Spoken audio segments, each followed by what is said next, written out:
السلام علیکم۔ اور جب وہ راضی ہوتا ہے تو پھر معجزوں کو تمہاری زندگی کا حصہ بننے میں دیر نہیں لگتی۔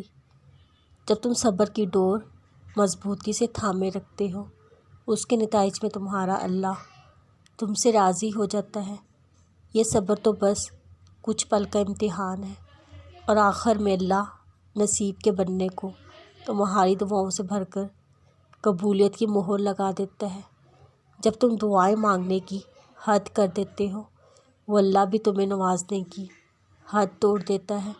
تم اپنے رب کے منصوبوں پر پورا یقین رکھتے ہو، تب بھی دعا کرتے ہو جب دعائیں بے اثر دکھائی دیتی ہیں، پر تم ہمت نہیں ہارتے۔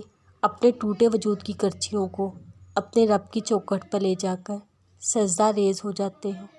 ممکن کو دور ممکن کے آثار بھی نظر نہیں آتے، تمہارا وجود ٹوٹ سا جاتا ہے اور تم نصیب کے آگے بے بس ہو کر ہار جاتے ہو۔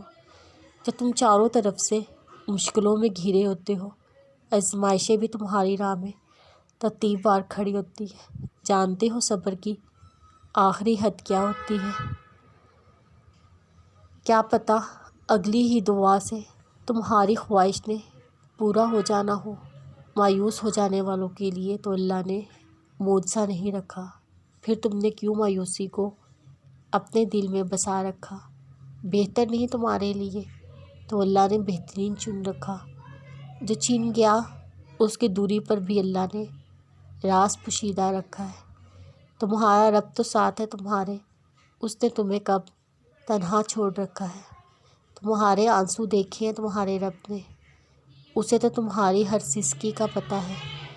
جو یہاں نہیں ملا تو کیوں فکر کرتے ہو، اللہ نے اس کا صلہ جنت میں چھپا رکھا ہے۔ جب اللہ پر یقین ہے تو کیوں خود کو اذیت میں مبتلا کر رکھا ہے؟ جب خدا انسان کے نصیب میں کوئی چیز لکھ دیتا ہے تو وہ اس کو ضرور ملتی ہے، لیکن وہ چیز انسان کے پسندیدہ وقت پر ملے یہ بات ضروری نہیں۔